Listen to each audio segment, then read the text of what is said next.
Shalom, Bapak Ibu, Oma Opa, dan saudara sekalian yang mengikuti persekutuan doa pada saat ini. Apa kabar? Semua sehat ya? Saya berharap semua keluarga dalam keadaan sehat.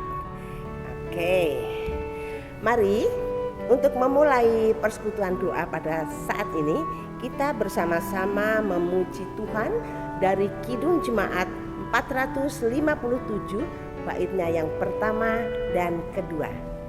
Ya Tuhan, tiap jam.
Bapak Ibu Oma Opa yang diberkati Tuhan, sebelum kita membaca firman Tuhan, mari kita mohon pimpinan dari Roh Kudus supaya hati dan pikiran kita difokuskan, dijernihkan di dalam kita membaca firman Tuhan.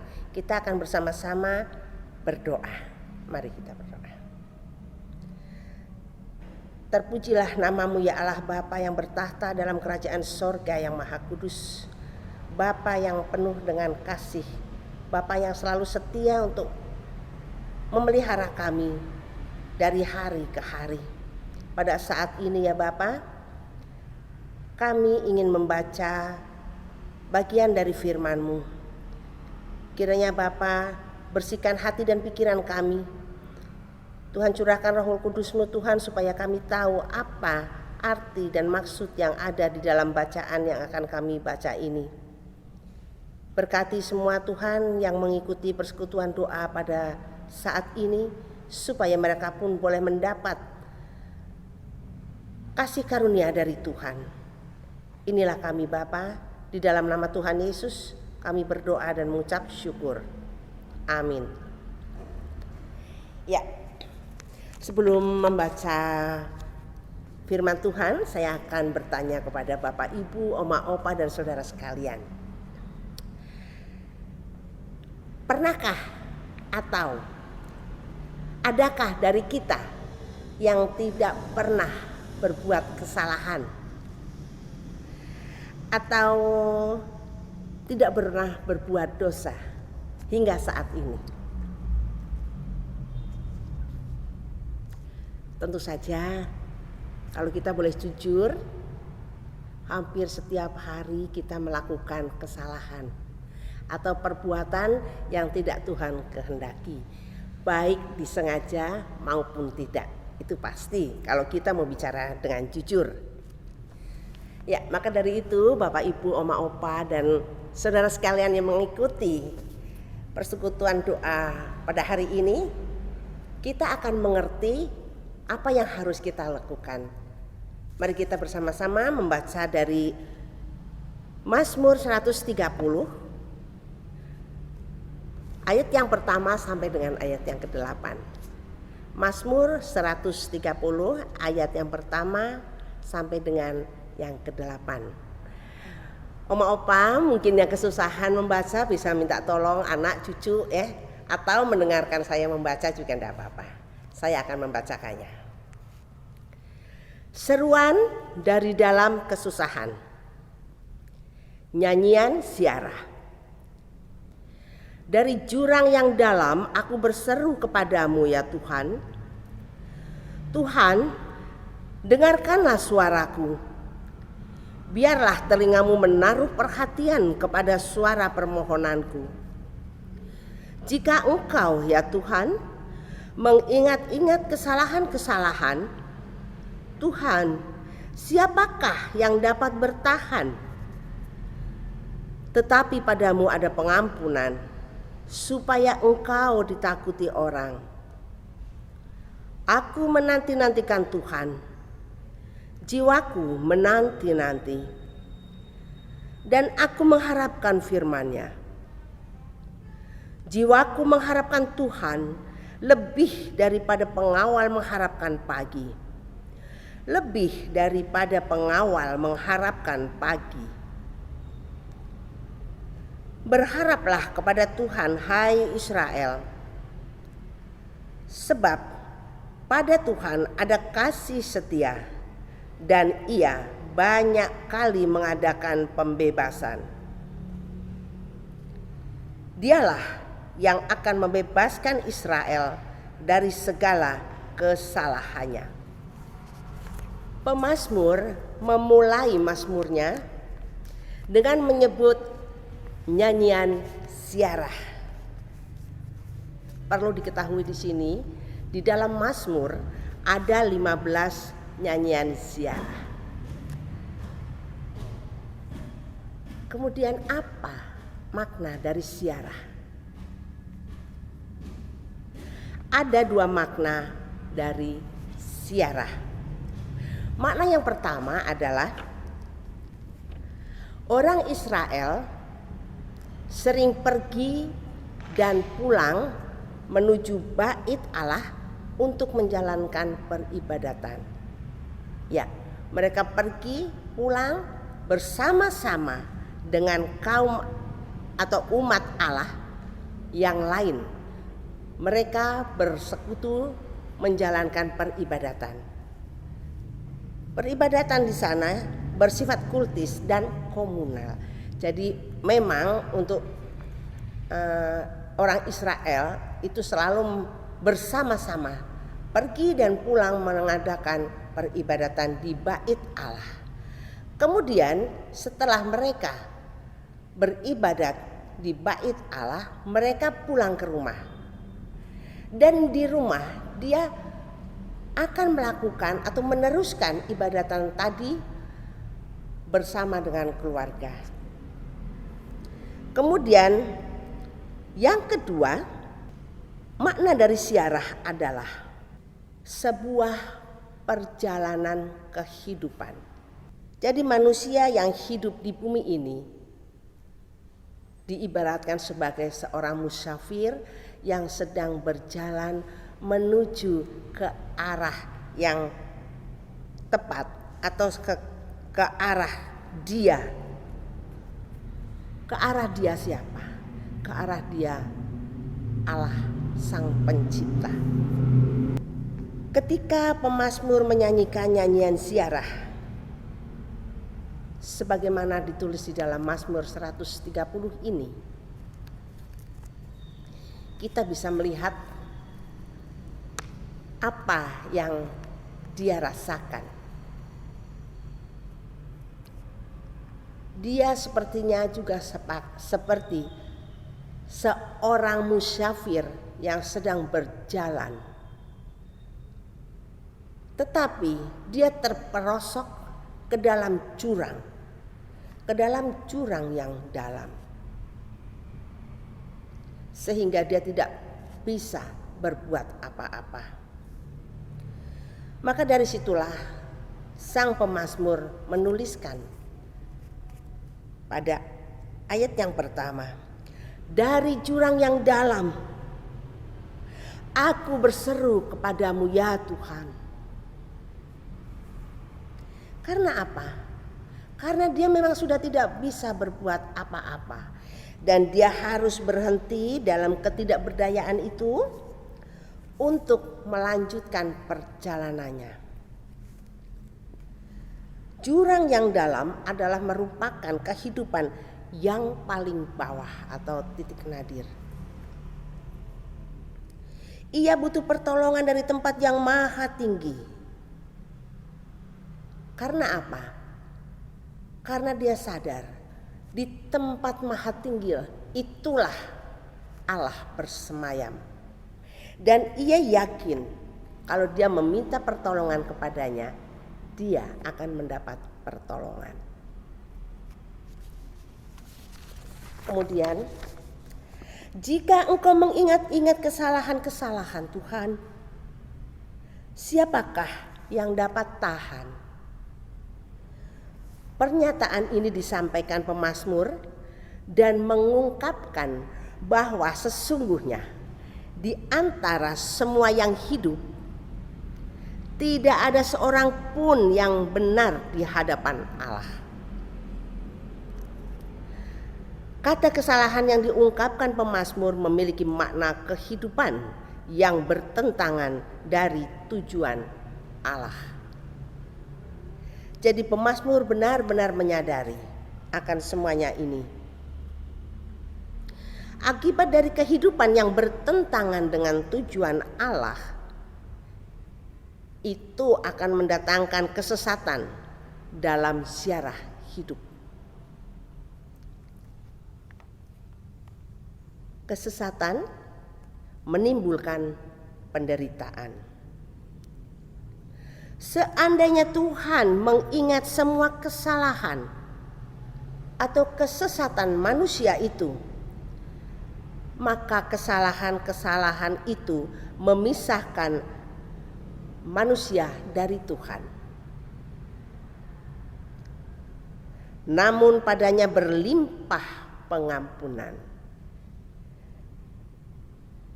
Tetapi padamu ada pengampunan, supaya engkau ditakuti orang.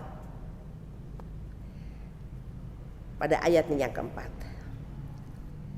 pemazmur melihat hidupnya di hadapan Allah dan meyakini bahwa Tuhan itu baik.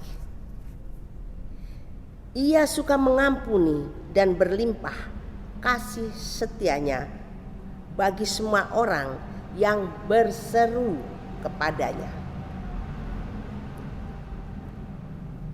Ia berprakarsa mengampuni kesalahan manusia supaya ia ditakuti orang. Lalu apa makna ditakuti orang? Maknanya adalah supaya orang yang tadi takut bahwa mereka dijauhkan dari hadapannya dan mati, kini kagum pada Tuhan dan bersyukur atas pengampunannya, sehingga bertekad hidup menurut jalan Tuhan. Ya, jadi tidak usah khawatir Bapak Ibu Saudara jemaat sekalian yang berbahagia. Apabila kita melakukan kesalahan, kemudian kita mengakuinya dan bertobat, Tuhan akan merangkul kita. Jadi kita tidak akan dikucilkan sama Tuhan. Haleluya, sungguh bersyukur. Jadi di sini kata ditakutin itu di dalam terjemahan bahasa Jawa adalah ajreh. Ajreh, asih. Ia bukan ditakuti karena galak. Oh bukan Dan juga menyeramkan. Bukan itu yang dimaksud dengan dia ditakuti orang. Itu bukan karena galaknya, karena menyeramkannya, bukan. Tetapi karena dihormati dan dikagumi. Jadi kita merasa menghormati dan mengagumi akan Tuhan kita. Bukan karena ketakutan, karena galaknya atau menyeramkan, bukan. Rasa kagum dan hormat itulah yang mendorong kehidupan yang sesuai dengan perintahnya.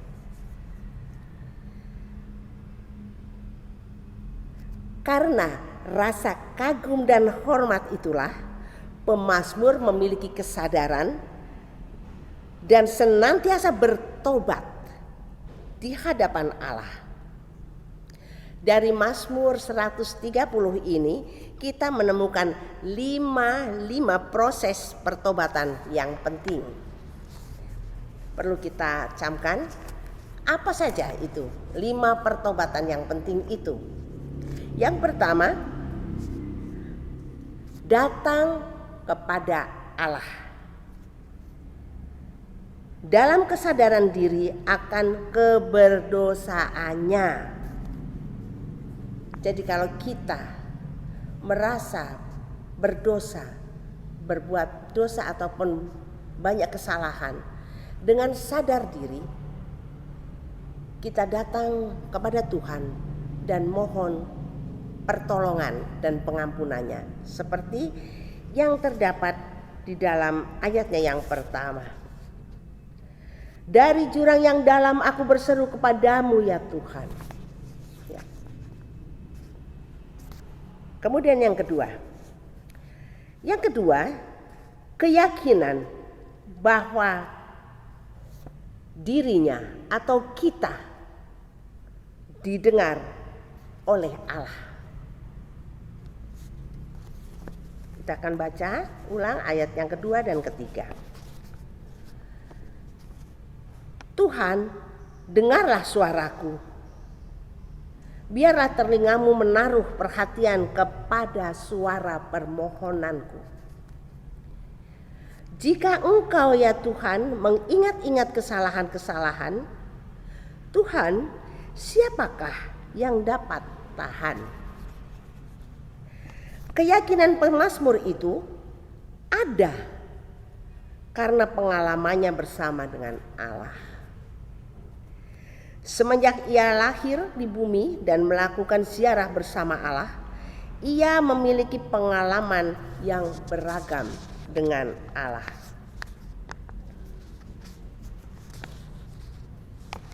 Dari semua pengalaman itu, pemazmur menyimpulkan dan yakin bahwa Allah itu Sang Pendengar dan Sang Pencipta. Demikian juga dengan kita oma opa, bapak ibu sekalian. Berapa lama kita berjalan dengan Tuhan? Apa saja yang pernah kita rasakan, kita dapatkan selama perjalanan dengan Tuhan? Banyak suka duka dan kita selalu dikuatkan oleh Tuhan. Maka dari itu, dekatlah dengan Tuhan. Kesadaran diri akan kesalahan kita dan mohon pengampunan, mohon penyertaan Tuhan sangat penting di dalam kehidupan kita. Kemudian yang ketiga, menanti dan berharap. Pada ayat yang kelima dan keenam, kita menemukan 3 istilah. Aku menanti-nantikan Tuhan. Jiwaku menanti-nanti dan aku mengharapkan firman-Nya. Jiwaku mengharapkan Tuhan lebih daripada pengawal mengharapkan pagi. Lebih dari pengawal mengharapkan pagi. Ya, kita mendapatkan 3 istilah di dalam ayatnya yang kelima dan keenam ini. Yang pertama, menanti. Yang kedua, mengharapkan. Kemudian yang 3, penjaga mengharapkan pagi. 3 istilah itu dinyatakan pemazmur dengan semangat pengharapan yang tinggi. Pengharapan penantian dijalani dengan tekun, ibarat seorang penjaga malam yang mengharapkan pagi. Karena apa? Karena pagi pasti datang tepat pada waktunya. Itulah pengharapan pemazmur kepada Allah. Karena ia pasti datang seperti datangnya fajar pada waktu pagi, tepat pada waktunya. Fajar tidak akan datang sesuai dengan keinginan kita, tetapi tetap pada waktunya. Kemudian yang keempat, meyakini kesetiaan Allah. Terdapat pada ayatnya yang ke-7, berharaplah kepada Allah, hai Israel, sebab pada Tuhan ada kasih setia dan ia banyak kali mengadakan pembebasan. Berharaplah kepada Tuhan, kita sekalian. Meyakini kesetiaan Allah ini adalah dasar dari keyakinan dan kesetiaan kepada Allah. Adalah karena pada Allah ada kasih setia dan yakin bahwa Allah berulang kali melakukan pembebasan. Kemudian yang kelima, yaitu pengenalan bahwa Allah itu berkenan membebaskan. Ada di dalam ayatnya yang ke-8, dialah yang membebaskan Israel dari segala kesalahannya. Dialah yang membebaskan kita semua dari pelanggaran kita, dari kesalahan kita.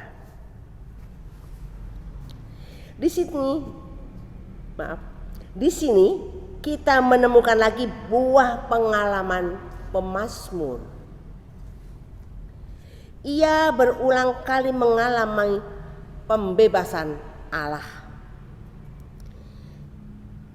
Ia membebaskan umatnya dari segala kesalahan yang diperbuatnya, yaitu Tuhan membebaskan umatnya dari segala perbuatannya.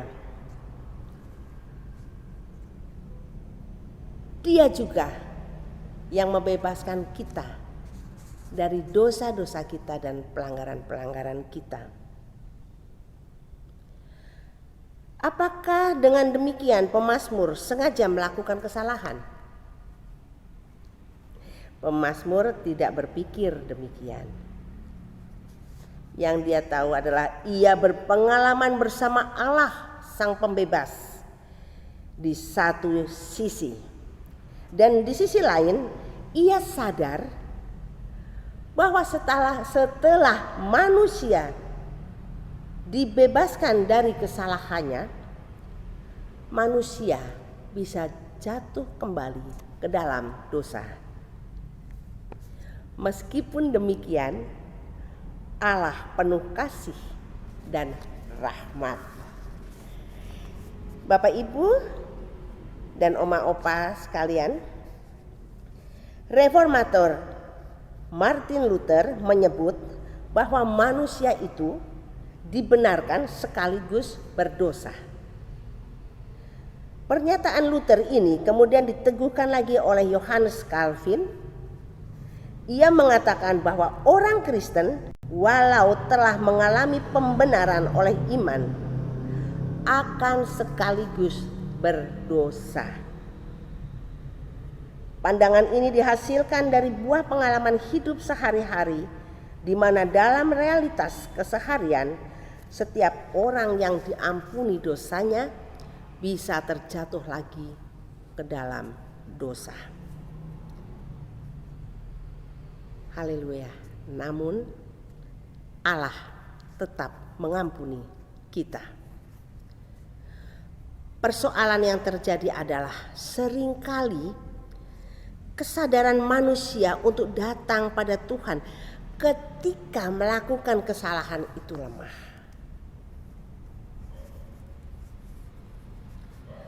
Hal ini membuat manusia terpuruk dalam kesalahan dan tidak mengalami pemulihan. Ya Bapak Ibu, Oma Opa, ini memang sering terjadi. Kita sudah jatuh ke dalam jurang dosa, tetapi kita tidak mau sadar, bahkan kita lebih berbuat yang lebih lagi sehingga kita tidak menerima kasih karunia Tuhan, tetapi kita lebih terpuruk di dalam dosa. Padahal kalau kita mau mengakui dosa-dosa kita di hadapan Tuhan, sesungguhnya pengampunan Tuhan itu memberi masa depan yang baru. Seperti pemazmur yang berefleksi diri karena diampuni Allah, demikianlah para lansia diundang untuk berefleksi atas hidupnya. Tentu saja karena kita, kalau orang dunia bilang sudah banyak makan asam garam, maka dari situ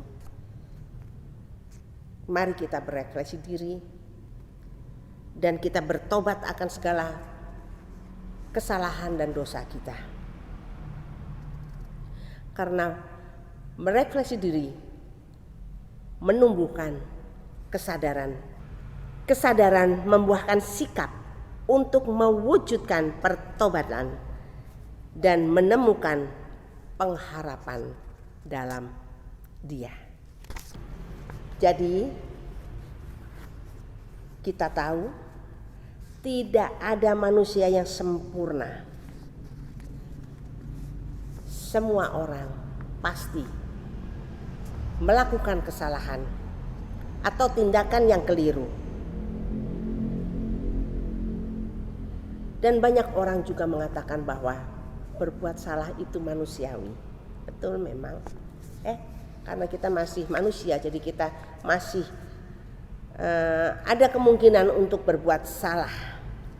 Namun menyadari kesalahan dan bertobat akan mengubah hidup ke arah yang benar. Menjadikan seseorang mengarahkan diri pada kehidupan yang bermartabat.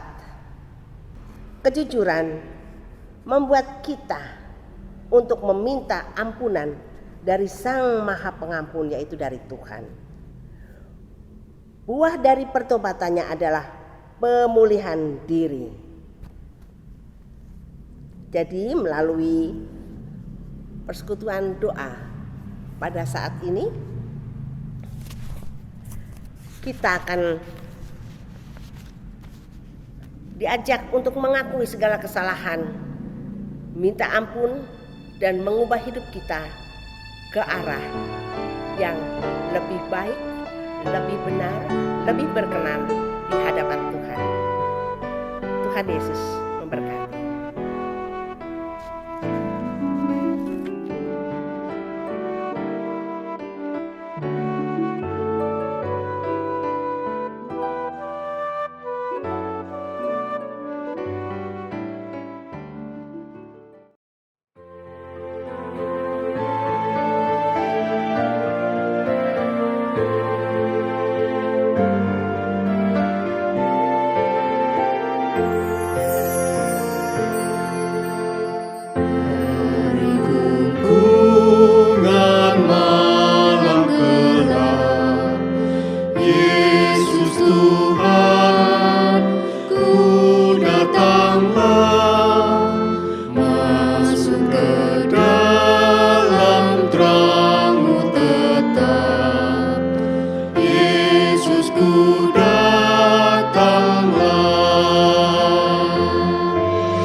Dari hidupku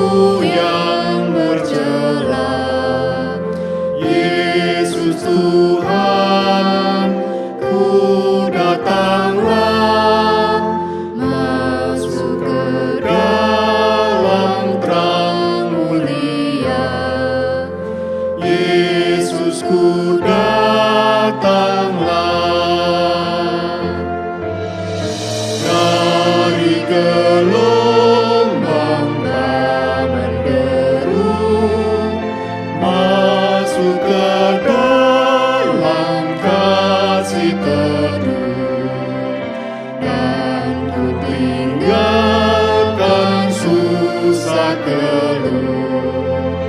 Yesusku datanglah.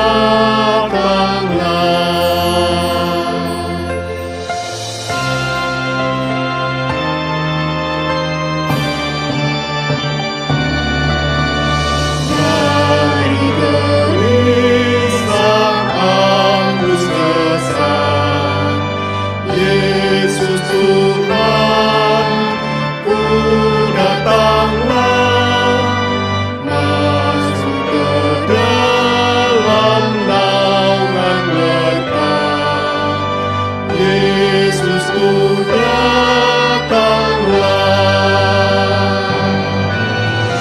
Dari kecewa hati sendu, masuk ke dalam terang kasih-Mu.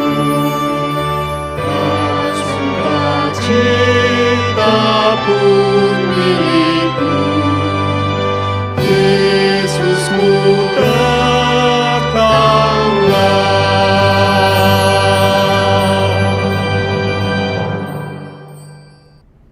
Mari kita berdoa.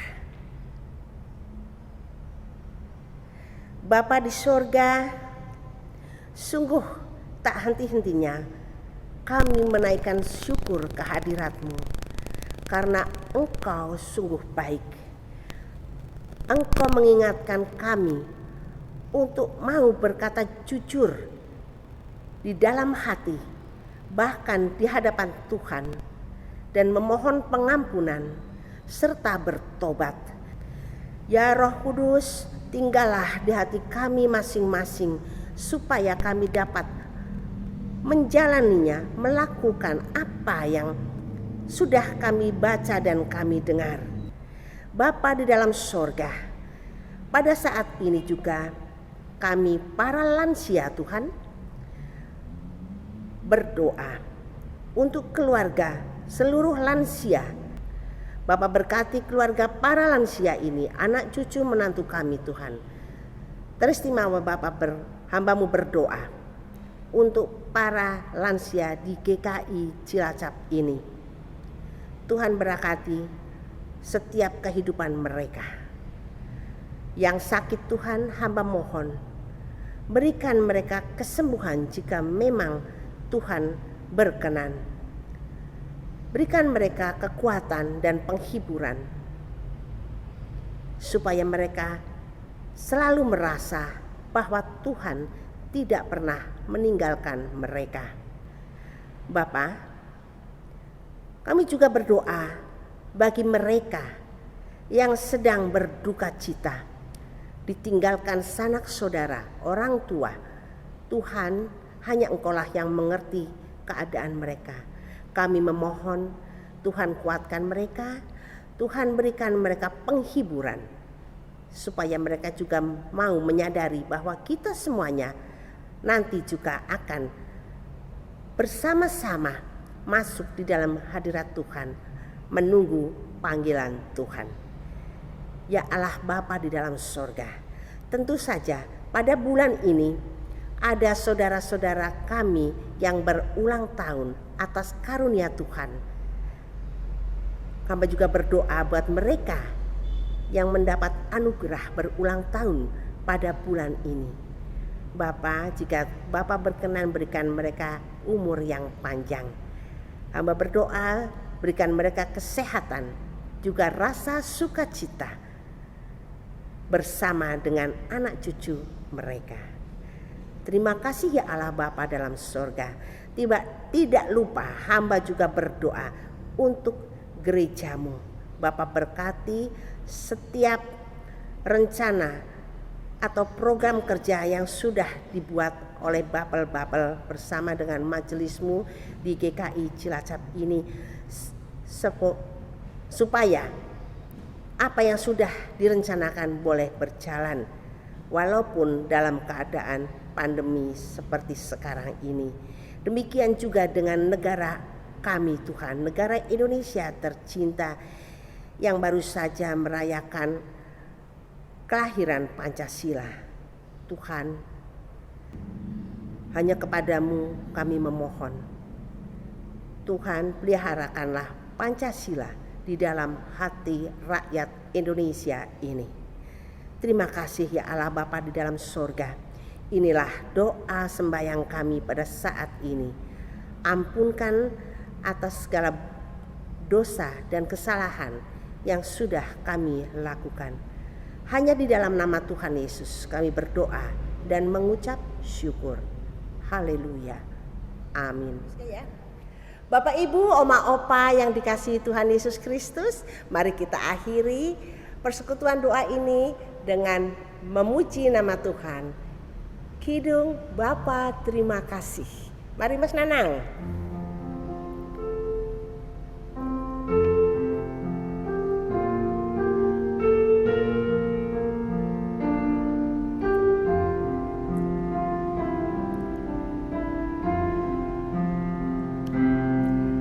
Bapa terima kasih, Bapa terima kasih, Bapa di dalam surga, ku berterima kasih. Bapa terima kasih, Bapa terima kasih, Bapa di dalam surga, ku berterima kasih.